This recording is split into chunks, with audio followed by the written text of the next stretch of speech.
और झारखंड में मंत्री जगन्नाथ महतो के निधन के बाद से डुमरी विधानसभा सीट खाली हो गया है, लिहाजा यहां उपचुनाव की तैयारियां जोरों पर हैं। आपको बता दें कि ये सीट जेएमएम की पारंपरिक सीटों में से एक है। जगन्नाथ महतो यहां से 4 बार विधायक चुने गए। ऐसे में अब जेएमएम उपचुनाव में इस सीट को एक बार फिर से अपने खाते में लाने के लिए एक पुराने फॉर्मूले को आजमाने का मन बना रहे हैं। क्या है ये फॉर्मूला और चुनाव को लेकर बीजेपी की क्या कुछ तैयारियां हैं, इस रिपोर्ट में देखिए।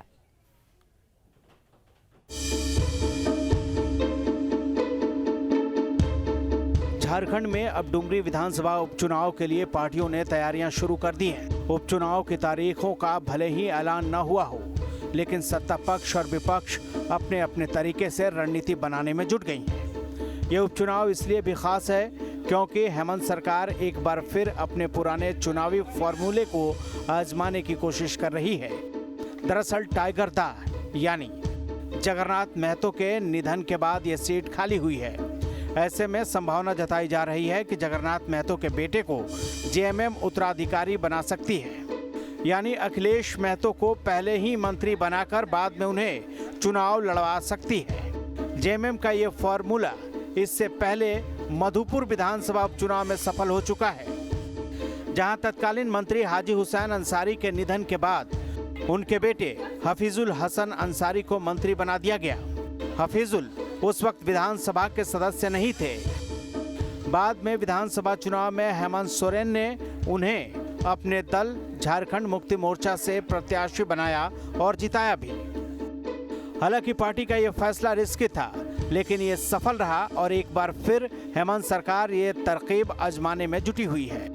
लेकिन सत्ता पक्ष के साथ विपक्ष में बैठी बीजेपी भी रामगढ़ उपचुनाव के बाद जोश में है और एक बार फिर इस उपचुनाव में जीत का स्वाद चखने को बेसब्र हो रही है। ऐसे में बीजेपी न सिर्फ चुनावी मोड में आ गई है, बल्कि जीत का दम भी भर रही है। देखिए, भारतीय जनता पार्टी कोई भी चुनाव लड़ने के लिए हमेशा तैयार रहती है। हमारा संगठन हमेशा तैयार रहता है। वो सीट खाली हुई है, स्वाभाविक है वहाँ पे उपचुनाव होंगे और भारतीय जनता पार्टी चुनाव लड़ेगी। तो हमारी पूरी तैयारी है, हम हमेशा तैयार रहते हैं और कम से कम समय में हम चुनाव में जाने के लिए अपनी सारी तैयारी रखते हैं। डुमरी उपचुनाव को लेकर बीजेपी ने जीत का दावा किया तो जेएमएम भी अपनी पारंपरिक सीट को एक बार फिर अपने नाम करने के लिए बेताब हो रही है। जेएमएम का कहना है कि बीजेपी मुगालते में न रहे। रामगढ़ में दूसरे दल के भरोसे उन्होंने चुनावी बेहतरनी पार किया, लेकिन डुमरी में बीजेपी को करारी शिकस्त मिलेगा क्योंकि टाइगर अभी जिंदा है। देखिए, डुमरी विधानसभा जो है झारखंड मुक्ति मोर्चा की पारंपरिक सीट है और भारतीय जनता पार्टी ये मुगालते में नहीं रहे।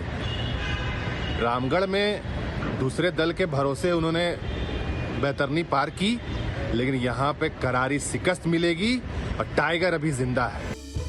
दरअसल डुमरी विधानसभा पर लंबे समय से जेएमएम का कब्जा रहा। जेएमएम के टिकट पर जगन्नाथ महतो चौथी बार यहाँ चुनाव जीत कर आए थे और हेमंत सरकार में शिक्षा मंत्री बने थे। उनके निधन से ये सीट खाली हुआ है और अब यहाँ उपचुनाव होना है। ऐसे में अगर सीएम हेमंत की पुरानी रणनीति काम आती है तो अखिलेश महतो सबसे कम उम्र के मंत्री बनेंगे, लेकिन अगर यह फेल होगा तो जेएमएम की पारंपरिक सीट बीजेपी के खाते में चली जाएगी।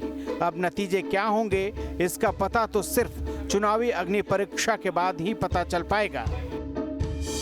रांची से कुमार चंदन के साथ bureau report, news state, Bihar, Jharkhand.